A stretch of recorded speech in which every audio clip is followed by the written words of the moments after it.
Welcome back to BetterAvecBourbon. Today we're going to be making the Campari Trio, the Negroni, a Boulevardier, and an Americano. The Americano is a light, refreshing cocktail ready for summer. Think Aperol spritz, but lighter and drier. The Negroni is drier, uncarbonated, and stronger. And the Boulevardier is more robust in flavor, but a tad sweeter than the Negroni. And before talking about ingredients, let's talk glassware. For the Boulevardier, you'll want a coupe glass. A rocks glass will work, especially if you like it more refreshing, but it's not quite as elegant. For the Negroni, it'll be served in a rocks glass over a big cube. And lastly, the Americano will be served in a fizz glass, but a Collins glass will also work. Something long with the small diameter to lock in the carbonation as much as possible, as it will have soda water. And perhaps the most crucial step, especially for the Boulevardier, is getting these glasses chilled. I'll be adding ice to them and place them in the fridge. Now, let's cover the ingredients. For the Americano, you'll need Campari, our favorite grapefruit peel bitter beverage, Sweet Vermouth, keep it Italian, keep it Coachy. If you're wondering why it's sweating, since vermouth is wine-based, once it's opened it should be refrigerated to make it last as long as possible, up to 3 months. And lastly, club soda. For the Negroni, all the same ingredients, but sub the soda for gin. And for the Boulevardier, sub the gin for bourbon or rye, depending on how sweet or spicy you want it. And for garnish, you'll need an orange, blood orange, navel, or another of your choosing. Gather your ingredients and let's get to it.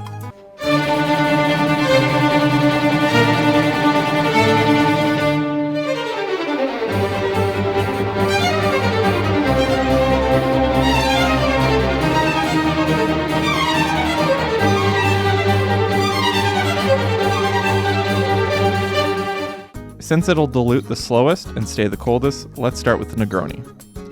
Grab your bar mat, mixing glass, go-to jigger, and measure an ounce of Campari.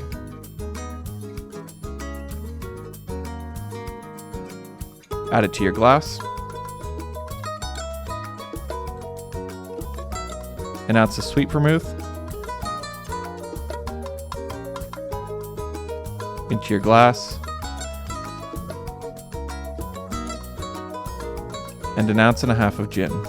Some do as little as 1 ounce, others do as much as 2 ounces. Try them all and see what you like.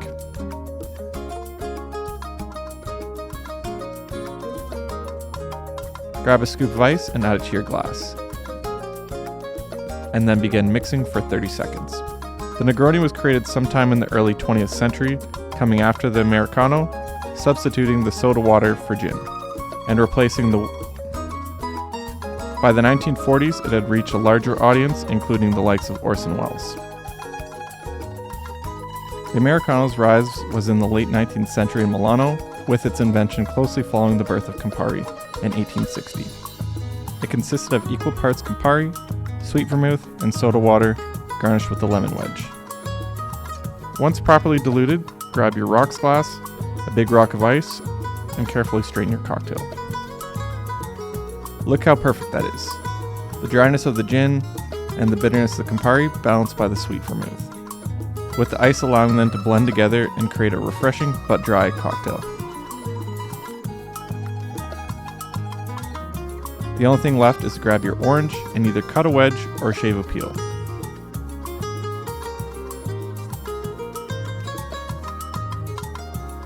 If you're going the peel route, attempt to express the orange oil over your glass and coat the rim of the glass with orange oil. Then ditch it or drop it in. And there you have the Negroni. Next, let's dive right into the Boulevardier.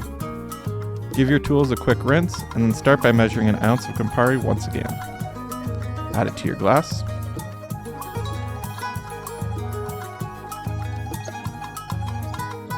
An ounce of sweet vermouth.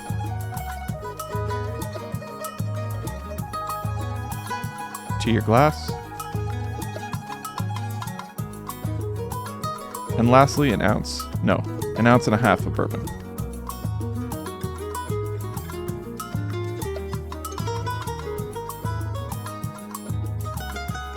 Into your glass. Attempt to get all of your ice into your glass. Fail. Somewhat clean up your mess. And then stir for about 30 seconds. Resilience is the key to any good cocktail.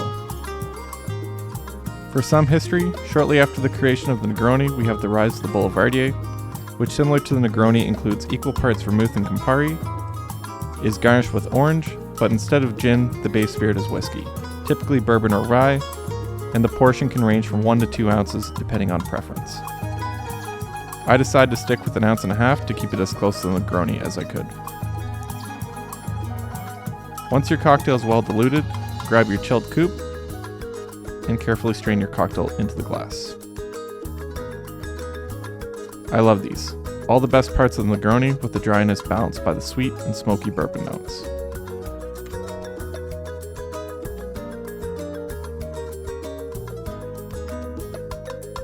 Get your orange, shave another peel, careful not to cut yourself.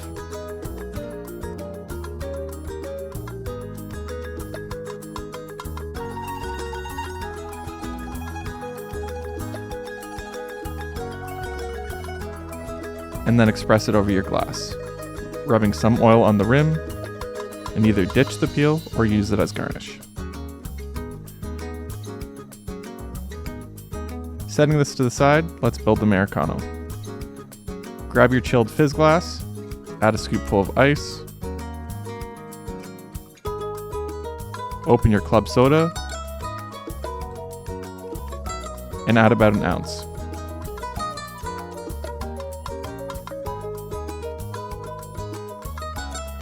Next, measure out 1.5 ounces of sweet vermouth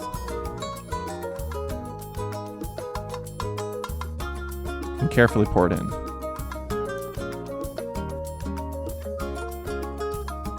An 1.5 ounces of Campari. Add it to your glass.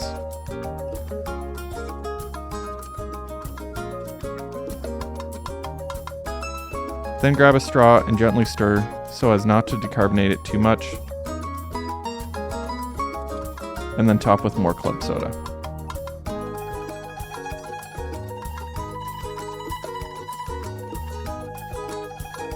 Almost rimming. And then garnish with an orange wedge, dried slice, or a peel if you want to be consistent. Now let's line them up. Visually, they're stunning. Admittedly, I didn't think I liked the Negroni until I'd had it with a herbaceous gin and using a quality sweet vermouth like Kochi. Dolean vermouth combined with London Dry gin made for too dry of a cocktail for my palate at the time. The Americano also greatly benefits from the Kochi, and the Boulevardier is delicious no matter the combination, and makes for the perfect fall cocktail. It was also a great introduction to vermouth for me as an avid bourbon fan. Thanks everyone for watching. Let me know in the comments if there's a cocktail you'd like to see next. Hit that like button if you enjoyed the video, and press that subscribe button if you want to see more. Cheers.